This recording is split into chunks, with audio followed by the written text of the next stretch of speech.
Let's move on to our next question, Jack. It's coming to us from Scott. It's about the Eastern Conference playoff picture now, kind of focusing on the teams that are in those spots right now. So Scott's asking about the third seed in particular. So if we assume, Miami's looking pretty good at the one, like they'll be locked in at one. Indiana, probably a safe bet to be the 2 seed. From there, you're going to need an Atlantic team probably in the 3 seed. So you got New York, Brooklyn, and Boston. Who do you got? Well, and Chicago's in there as well, and Atlanta. I think a lot. Here's the crazy. This might be the most simplistic thing you could say. Whoever's healthy.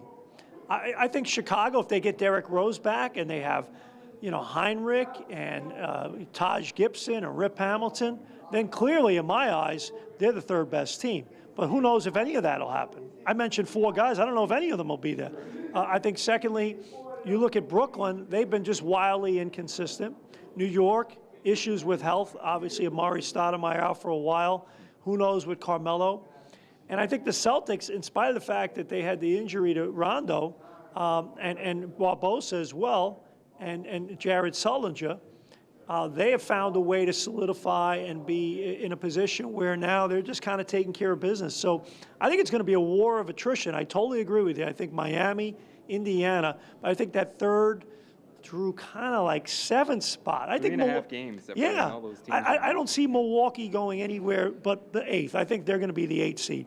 But I think I see probably Atlanta probably being that 7th team.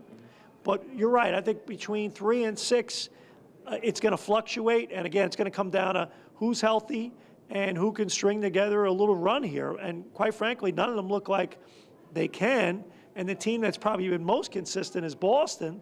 And of the 4, from a talent perspective, you would say they'd have the hardest time considering who they lost.